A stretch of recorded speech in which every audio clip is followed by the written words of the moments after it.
The upscale restaurant buzzed with laughter and clinking glasses, a vibrant orchestra of fine dining. Chloe moved swiftly between tables, balancing plates with practiced ease. Her face wore a mask of politeness, but behind her smile was exhaustion. She had been on her feet for hours, and her patience was wearing thin. Her eyes flicked to the entrance as the door swung open. A man walked in, his shoulders slightly slouched, his clothes wrinkled and plain. His shoes were scuffed, and his hair was a bit messy. Chloe's lips tightened. Just great, she thought. Another broke guy who'll probably tip pennies. She watched as the host directed him to her section. Holding back a sigh, she approached his table, her notepad ready. "Welcome to the Grand Terrace. Can I start you off with a drink?" Her tone was polite, but her eyes were distant. The man looked up, his face calm and his eyes gentle. "Just water, please." Chloe held back a smirk. "Of course," she said, her voice neutral. "I'll be right back." Walking away, she shook her head. "Knew it," she muttered under her breath. "They come in, take up space, and leave $1 if you're lucky." At the counter, she filled a glass with water, her mind already focused on the wealthier customers who would tip generously. She set the water on his table without a word and turned to leave. "Excuse me," his voice was calm, without a hint of irritation. "I'd like to order now." Chloe stopped, barely hiding her annoyance. She spun around, her pen hovering over the notepad. "Sure, what'll it be?" "I'll have the house special," he said, his eyes steady on hers. Chloe blinked. The house special was the most expensive item on the menu. She looked him up and down, skepticism written all over her face. "Are you sure?" she asked before she could stop herself. The man didn't react to her doubt. "Yes," he said with a slight smile. "And a glass of red wine to go with it." Chloe hesitated. "All right then," she said, forcing a smile. "I'll get that started for you." As she walked away, she couldn't help but glance back. The man was calm, his posture relaxed, his eyes observing the room with quiet curiosity. He didn't look nervous or out of place, despite his worn-out clothes. Mia, her coworker, nudged her. "What's with the look?" Chloe huffed. He ordered the most expensive meal with a glass of wine. "Dressed like that.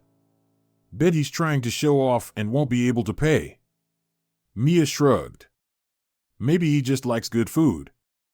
Don't judge too quickly." Chloe scoffed. "I've seen his type before. Probably spent his last paycheck just to feel rich for a night." She turned her attention to another table, dismissing him from her mind. But as she served other customers, she kept catching glimpses of him. He was polite and patient, never demanding her attention or showing any irritation at her cold demeanor. It was annoying. She almost wished he would complain so she'd have a reason to kick him out. But he didn't. He just waited, quietly observing the bustling restaurant. From across the room, the manager, Mr. Thompson, watched the interaction. His eyes narrowed, his expression thoughtful. Without a word, he slipped into his office, his phone in hand. Chloe didn't notice. She was too busy venting to Mia. "I swear, if he leaves a lousy tip, I'm done. I've had enough of these freeloaders." Mia frowned. "Careful, Chloe. You never know who someone might be." Chloe rolled her eyes. "Oh, please. He's just another nobody." But at that very moment, the man was watching her, his expression unreadable. He took a slow sip of his water, his gaze unwavering. Then, he set the glass down with deliberate care, his eyes still fixed on Chloe. A small smile played at the corners of his lips. "Just another nobody, huh?" he murmured under his breath. "We'll see about that." Chloe had no idea who she was dealing with. And she definitely didn't see what was coming next. Chloe's day started like every other, tired and stressed. She dragged herself out of bed, her eyes heavy from another sleepless night. Bills littered her small kitchen table, all stamped with past due. Rent was late, her car needed repairs, and payday was still a week away. Standing before her bathroom mirror, she forced herself to smile, practicing the fake cheerfulness she'd need at work. Tips were her lifeline, and no one tipped a grumpy waitress.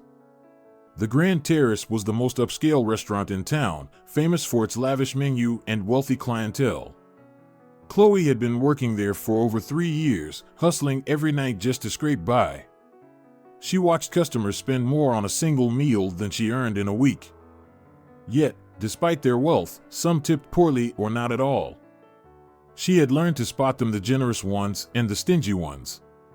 Designer suits, fancy watches, and expensive shoes usually meant a good tip. But people who looked out of place, they were almost always a waste of time. Her patience was thin that day. She was exhausted, stressed, and tired of pretending to smile. The moment she saw the man walk in, her mood darkened. His wrinkled clothes, scuffed shoes, and unkempt hair screamed broke to her. She watched as the host seated him in her section. Chloe bit back a sigh, annoyed that she'd have to waste her energy on someone who wouldn't even tip. Approaching his table, she kept her voice neutral. "Welcome to the Grand Terrace. Can I start you off with a drink?" He looked up, his eyes calm and kind. "Just water, please." Chloe held back an eye roll. "Of course," she replied, her tone flat. She walked away without another word, already convinced he was a waste of time. Behind the counter, she grumbled to her coworker, Mia. "Table 9. Another one of those just water customers. Bet he's not going to order anything expensive." Mia glanced over, then shrugged. "Maybe he's just having a rough day. You never know." Chloe scoffed. "Yeah, well, rough days don't pay my bills." She set the glass of water on his table, barely making eye contact. "Here you go. Ready to order?" "Yes," he answered, his voice steady. "I'll have the house special, please." Chloe blinked. The house special was the priciest item on the menu. She gave him a once-over, doubting he could afford it. "Are you sure?" she asked, her skepticism obvious. He smiled, unbothered by her doubt. "Yes. And a glass of red wine as well." Chloe hesitated, her surprise quickly turning to annoyance. "Fine. I'll get that started for you." Walking away, she muttered under her breath, probably just showing off. Bet he'll leave a lousy tip. But every time she looked back, he was calm, patient, and quietly observing everything. His relaxed demeanor unnerved her. What's his deal, she wondered. Why isn't he embarrassed or nervous? Her irritation grew, but she tried to ignore him, focusing on her other tables. Yet, she couldn't shake the feeling that he was watching her, judging her. It made her skin crawl. She vented to Mia, "I swear, if he can't pay or leaves a terrible tip, I'm done." Mia looked at her, concerned. "Don't be too harsh, Chloe. You never know who someone might be." Chloe waved her off. "Please. He's just another nobody trying to look important." But as she turned away, the man's eyes followed her, calm and unwavering. His fingers drummed lightly on the table as he watched her move through the restaurant, his expression unreadable. A slight smile played on his lips. "Just another nobody, huh?" he murmured under his breath. "We'll see about that." Chloe was too busy to notice. She was drowning in orders, trying to keep up with demanding customers and her mounting frustration. But each time she passed his table, his steady gaze made her feel exposed, vulnerable. It irritated her, made her feel judged, but she couldn't understand why. After all, he was just another customer. Just another nobody. Or so she thought. Chloe's irritation grew with each passing minute. She kept glancing at table 9, watching the man savor his meal with an air of calm that unnerved her. He didn't rush, didn't complain, just quietly enjoyed the house special with that same unreadable expression. She kept herself busy, attending to her other tables, charming her way to generous tips from wealthier-looking customers. Yet, her mind kept drifting back to him. She didn't know why he bothered her so much, but every time she looked at him, she felt a knot of irritation tightening in her chest. Mia noticed her mood. "Chloe, what's up with you today?" Chloe rolled her eyes. "Table 9. He's been here forever, ordered the most expensive meal, and hasn't even looked at the check yet. Bet he's going to argue about the price or stiff me on the tip." Mia glanced over and shrugged. "He doesn't look like trouble. Maybe he's just taking his time." "Yeah, or maybe he's just pretending he can afford this place," Chloe snapped, her patience running thin. "I'm not in the mood for this today." As she cleared plates from another table, she noticed a man waving her over. Her jaw tightened, but she forced on her customer service smile. "Yes? Is there something you need?" The man looked up, his eyes warm and polite. "I'd like to see the manager, please." Chloe's heart skipped a beat. Was he about to complain about her service? She felt a jolt of panic, but quickly buried it under a layer of irritation. "Of course," she replied, keeping her voice even. "One moment." She marched over to the back office, her pulse quickening. She hated dealing with complaints. But she was certain she hadn't done anything wrong. He was just another broke guy with unrealistic expectations. Knocking on the door, she leaned in. "Mr. Thompson, there's a customer asking for you." Mr. Thompson looked up from his paperwork, his face paling slightly. "Which table?" "Table 9, Chloe replied, her voice flat. "The one in my section." To her surprise, Mr. Thompson's eyes widened. He stood up quickly, straightening his suit. "I'll be right there." Chloe frowned, confused by his urgency. She followed him back to the dining area, watching as his demeanor completely changed. His shoulders squared, his posture perfect, his expression professional yet slightly nervous. Approaching table 9, Mr. Thompson forced a warm smile. "Good evening, sir. How was your meal?" The man looked up, his face relaxed. "It was excellent, thank you." "I'm glad to hear that," Mr. Thompson said, his voice polite but careful. "Is there anything I can do for you?"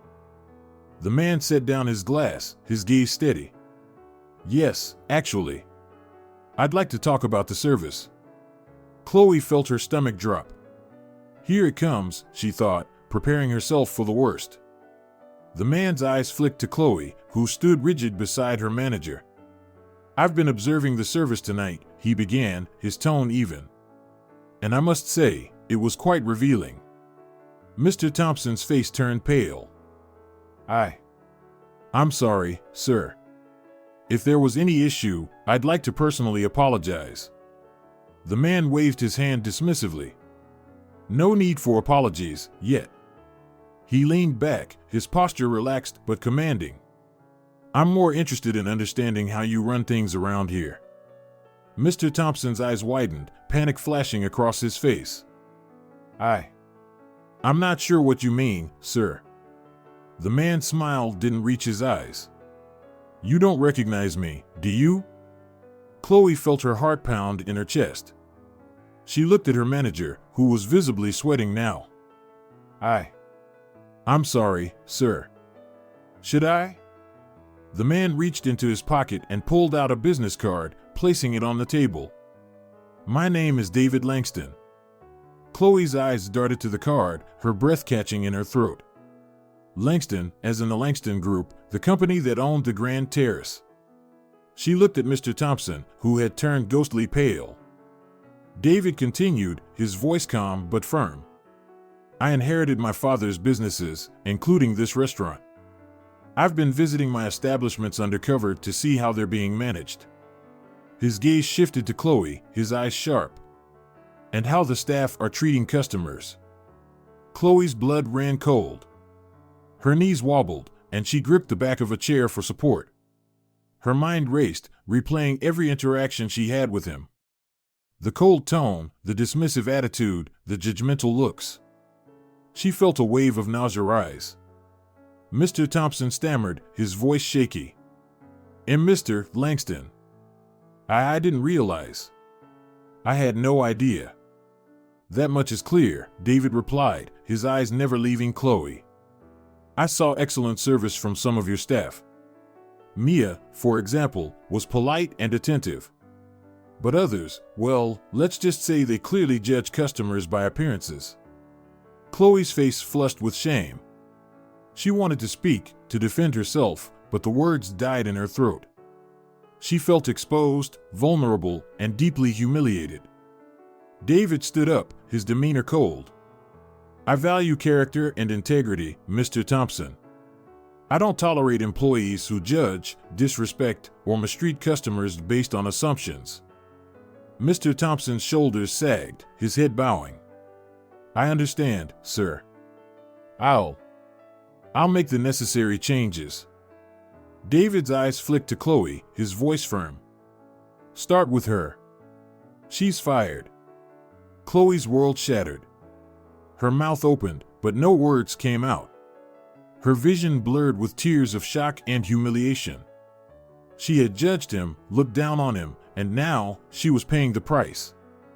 David turned to leave, pausing just long enough to look her in the eye. A little advice for the future: never judge someone by their appearance. You never know who they really are. With that, he walked out of the restaurant, leaving Chloe standing there, humiliated and broken. She had never felt so small in her life. And she knew she deserved every bit of it. Chloe stood frozen, her legs numb and her face burning with shame. The restaurant felt unbearably quiet, the air heavy with tension. She could feel every eye on her, customers whispering behind their hands, co-workers avoiding her gaze. It was as if the walls themselves were judging her. Her ears were ringing, but the echo of David's words cut through the noise. She's fired. The finality of it hit her like a punch to the stomach. She felt lightheaded, her world spinning. How had this happened? How could everything fall apart so fast? Mr. Thompson cleared his throat, his voice low and cold. Chloe, pack your things. I'll have your final check ready by the end of your shift. The words felt like knives. She looked at him, searching for sympathy, but his face was a mask of disappointment and anger. He didn't look at her as a person, just as a problem to be solved. She opened her mouth to protest, but no words came out. There was nothing to say. She stumbled toward the back room, her vision blurred by tears she refused to let fall. Not here. Not in front of them. Not where everyone could see her break. She held her head high, her face an emotionless mask, but inside, she was crumbling. Mia caught up to her, her face pale with shock. Chloe. I didn't know. Chloe shook her head, her voice cold and brittle. Just don't. I don't need your pity. Mia looked hurt but didn't argue. I'm sorry. I never thought. He didn't look like. Chloe cut her off, her eyes hard. Exactly. He didn't look like someone important. But he was. And now, I'm done. Her voice broke on the last word, and she turned away, hurrying into the break room. Her locker loomed before her, a reminder of everything she was about to lose. She ripped the door open, yanking out her purse and coat, her movements sharp and angry. Angry at David for pretending to be someone he wasn't. Angry at Mr. Thompson for firing her without a second thought. But most of all, angry at herself.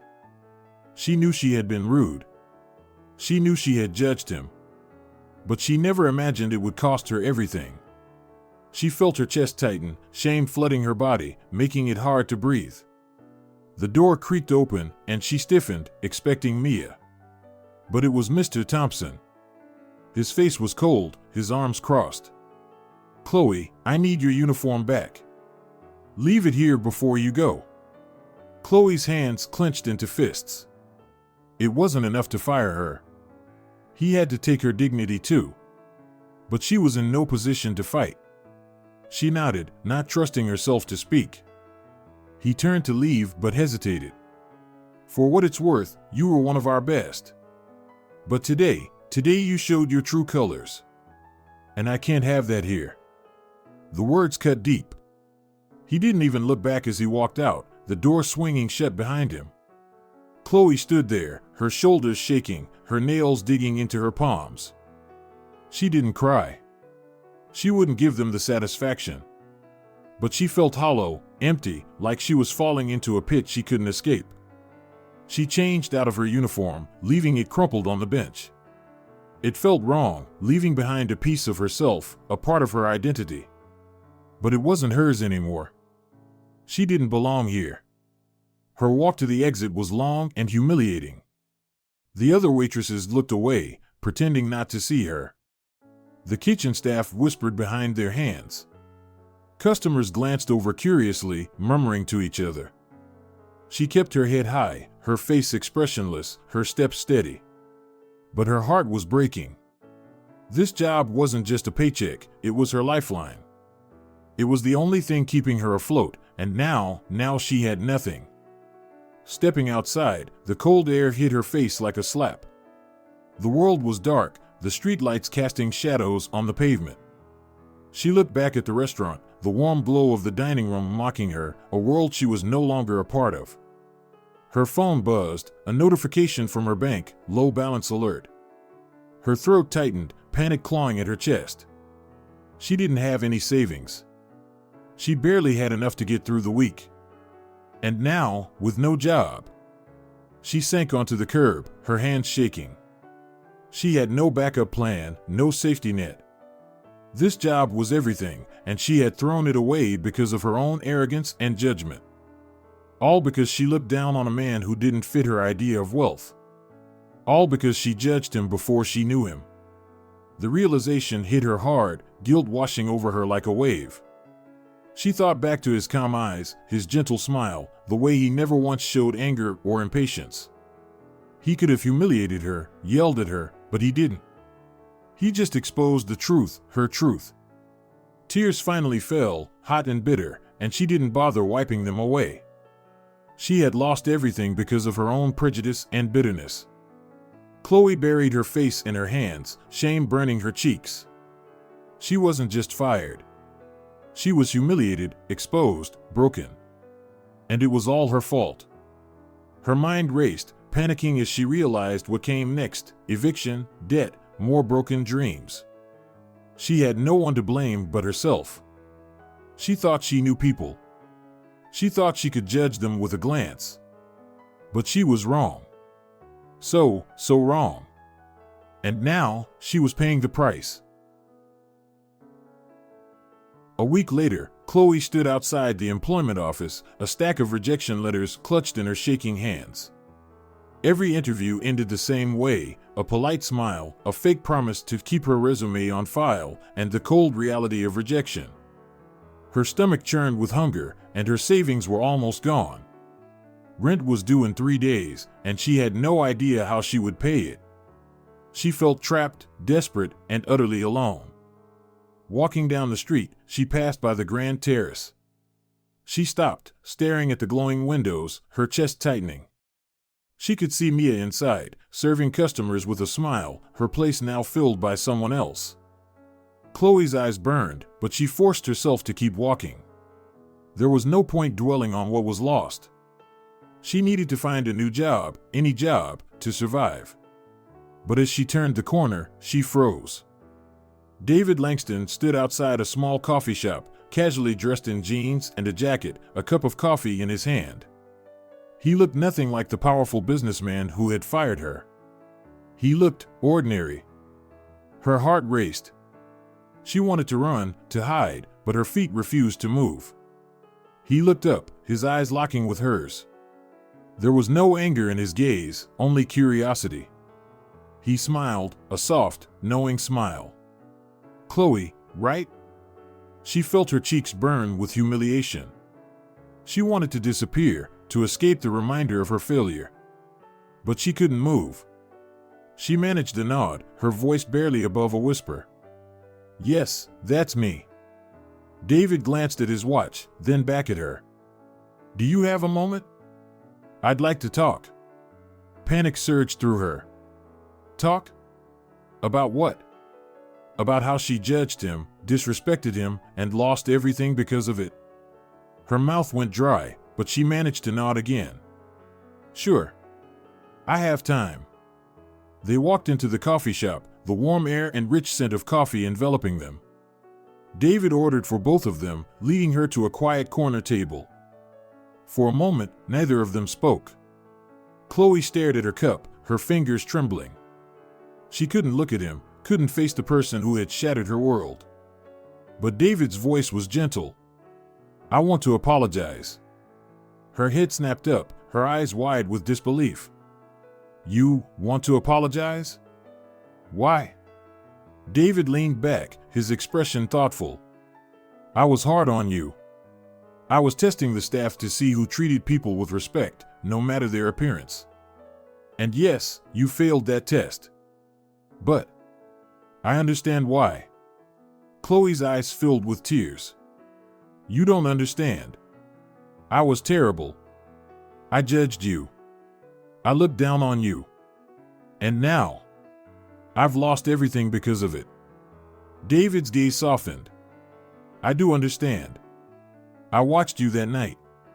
I saw the exhaustion in your eyes, the way you forced yourself to smile, the frustration behind every word. I could see you were struggling. And I could see the bitterness in you. Chloe's shoulders sagged, her defenses crumbling. I am bitter. I've lost so much, my dreams, my hope. I'm stuck in this cycle, working myself to the bone and getting nowhere. David nodded slowly. I know that feeling. I grew up with nothing. My father worked 3 jobs to provide for us. I remember him coming home, exhausted and broken. I know what it's like to feel trapped. Chloe stared at him, stunned.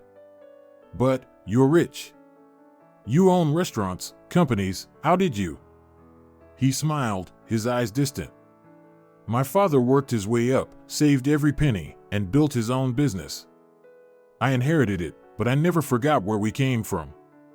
That's why I visit my restaurants undercover. To see how people treat others, even those they think are unimportant. Chloe felt a lump in her throat. I failed, didn't I? David's eyes were gentle. Yes, you did. But failure is a lesson. And I believe you've learned yours. Her shoulders shook as she held back a sob. I don't know how to fix this. I've lost my job, my dignity. I don't know how to start over. David leaned forward, his voice soft. Starting over is hard. But sometimes, losing everything helps you find yourself again. I see potential in you, Chloe. You were bitter, yes, but you were also strong. You kept going, even when you were exhausted. That's not weakness. That's resilience. Chloe's breath caught, hope flickering in her chest. What are you saying? David smiled. I'm saying I'm giving you another chance. Not at the Grand Terrace, but at one of my other restaurants. You'll be on probation, and you'll have to prove yourself. But if you're willing to learn, the job is yours. Chloe's tears spilled over, her heart pounding. You do that for me? After everything? David's expression softened. I'm not doing it for you. I'm doing it because I believe in second chances. And because I see potential in you. Chloe felt a weight lift off her shoulders, hope flooding her heart. Thank you so much. I won't let you down. David stood, extending his hand. I believe you won't. But remember this lesson, Chloe, respect is earned by giving it first. Never judge someone by their appearance again. You never know who they might be, or who they might become. Chloe shook his hand, her grip firm. I won't forget. I promise. As David walked away, Chloe watched him go, her heart lighter than it had been in years. She had lost everything, but in the process, she had found herself. She learned that failure wasn't the end. It was the beginning. And this time, she was ready to start over, with humility, gratitude, and a newfound respect for everyone she met. Chloe stood outside the new restaurant, her heart pounding with a mix of excitement and nerves.